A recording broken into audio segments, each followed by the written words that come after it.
बिस्मिल्लाहिर्रहमानिर्रहीम। अस्सलामुअलैकुम दोस्तों आज हम बात करेंगे मनी हाइस्ट के सीज़न 1 के एपिसोड 7 के बारे में। इसके लास्ट एपिसोड में हमने देखा कि किस तरह से उनका प्लान चौपट हो रहा था, क्योंकि उनका एक रूल ब्रेक हुआ था जिसमें बताया गया था कि किसी को भी जान से नहीं मारा जाएगा। 48 घंटों के बाद पुलिस उनसे पूछने वाली थी कि क्या सब लोग जिंदा हैं, लेकिन प्रोफेसर को जब ये पता लगा कि मोनिका को जान से मार दिया गया है तो उन्हें अपना प्लान खराब होता नज़र आ रहा था। और इसी के साथ ही आज के एपिसोड की शुरुआत होती है जिसमें दिखाया जाता है कि रखेल और उसकी टीम सारे सीसीटीवी कैमरास को ध्यान से चेक करते हैं, जिसमें उन्हें पता लगता है कि आज से तकरीबन 3 महीने पहले रियो और साथ में टोक्यो रॉयल मिंट में आए थे। लेकिन जब वो वहां पर आए थे तो उन्होंने अपना बैग और अपनी चाबियां एक सिक्योरिटी गार्ड के पास जमा करवाई थी। और जब वो उस फुटेज को गौर से चेक करते हैं तो उनकी नज़र एक चाबी पर पड़ती है जो कि मर्सिडीज की होती है, और वो चाबी एक रियल छल्ले में थी और इसी वजह से कार भी ब्रांड की होगी। वो पता लगाते हैं कि सेम ऐसी ब्रांड की गाड़ी का कौन मालिक है और किसने इसको बेचा होगा। फाइनली रखेल अपनी पूरी टीम को इस जैसी कार के बारे में इन्वेस्टिगेशन करने में लगा देती है।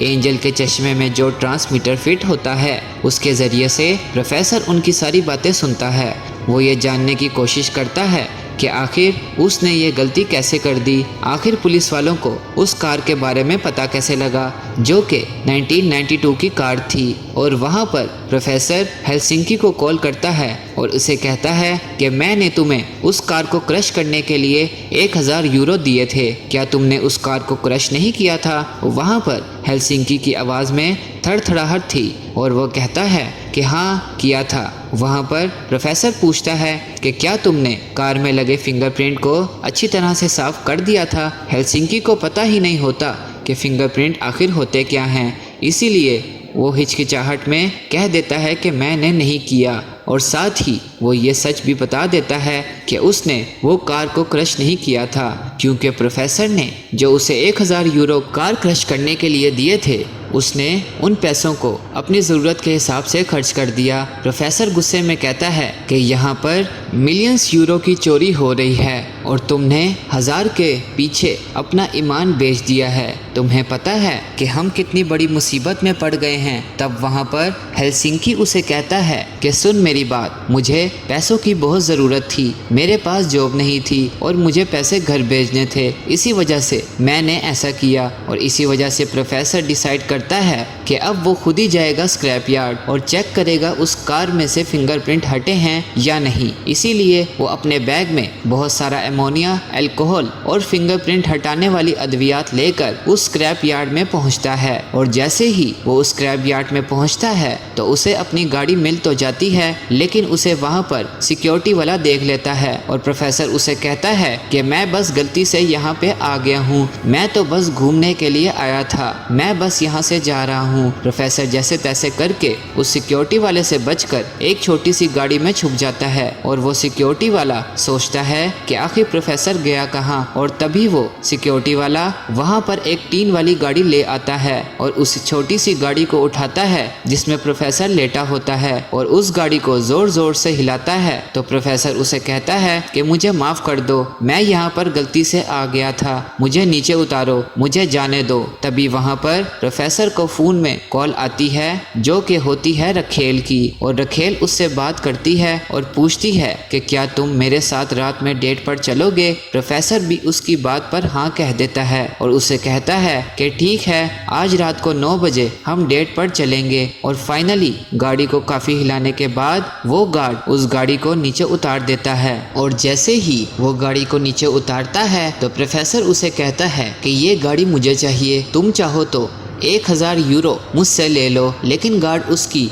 किसी भी बात को नहीं मानता और अपना कुत्ता उसके पीछे छोड़ देता है। वो कुत्ता इसके पीछे भागता है उसे काटने के लिए। वहीं दूसरी तरफ सीन शिफ्ट होता है बर्लिन की तरफ, जिसके साथ वही होस्टेजेस होते हैं जिन्हें उसने मेडिसिन दी थी। वो चाहता था कि सभी के अंदर अपना डर बरकरार रखे, इसीलिए वो एक होस्टेज को उठाकर वहां से ले जाता है और दूसरे कमरे में बिठा देता है। ऐसा वो सिर्फ इसलिए करता है कि सबके अंदर उसका डर बरकरार रहे, ताकि वो सब ऐसा सोचें कि अगर हमने कोई चालाकी करने की कोशिश की तो हमें भी मार दिया जाएगा। वहीं टोक्यो जाती है रियो से मिलने और रियो वहाँ पर बम बना रहा होता है। टोक्यो उससे पूछती है कि आखिर क्या रीजन था कि तुम इस हाइस्ट में शामिल हुए हो। तब वहाँ पर रियो अपनी पुरानी बातें बताता है कि बचपन में मैं एक गेमर हुआ करता था, मैं गेम्स खेलता था, लेकिन बस एक हैकिंग ने मेरी जिंदगी बदल दी। 9 to 5 जॉब करने से अच्छा है कि मैं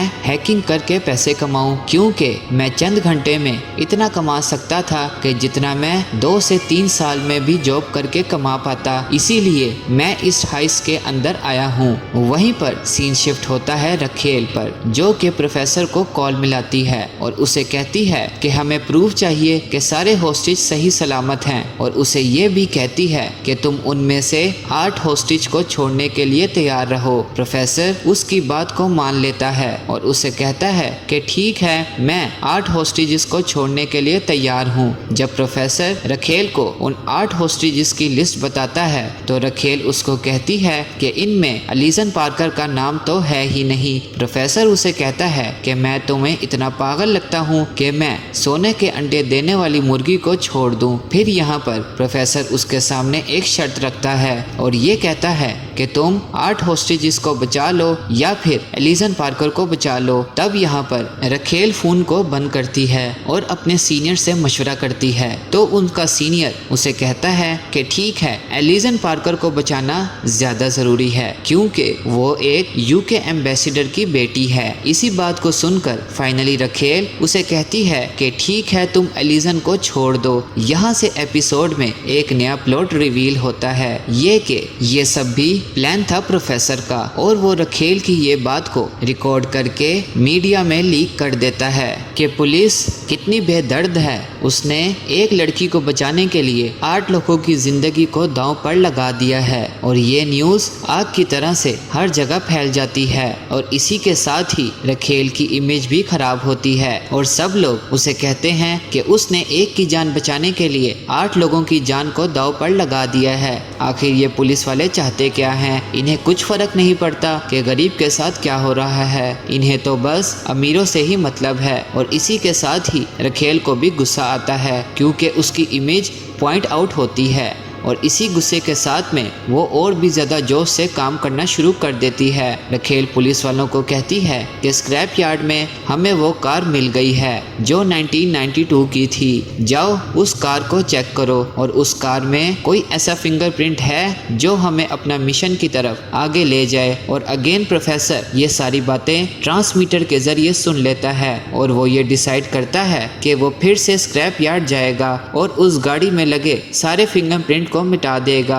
इस बार वो उस गाड़ी तक पहुंच जाता है और पूरी गाड़ी में अमोनिया और अल्कोहल से फिंगरप्रिंट मिटा देता है ताकि एक निशान भी ना रहे, और इसी के साथ ही वो वहां पर एक बटन भी छोड़ देता है जो कि बर्लिन के कोर्ट का होता है। मगर इसी के साथ ही पुलिस भी वहां पर पहुंच जाती है और प्रोफेसर के पास वहां पर से जाने का कोई रास्ता नहीं होता। अगर वो वहां से जाने की कोशिश करता तो पुलिस उसे पकड़ लेती। फिर वो चुपके से एक वैन में घुस जाता है। वो खुद की बॉडी पर पहले तो अल्कोहल डालता है और साथ में वहां पर पड़ी ग्रीस अपनी बॉडी पर लगा लेता है और अपने कपड़े फाड़ता है कि पुलिस वालों को लगे कि वो एक भिखारी है, और वहां पर पड़े एक सरिये से अपनी नाक की हड्डी तोड़कर अपनी नाक से खून निकालता है ताकि पुलिस वालों को लगे कि वो एक भिखारी है, और साथ में पड़े एक कुत्ते को अपना पालतू बना लेता है। और जब वो वहां से जाने की कोशिश करता है तभी पुलिस की नजर उस पर पड़ जाती है और वो उसे कहते हैं कि रुको बाबा, यहाँ पर क्या कर रहे हो?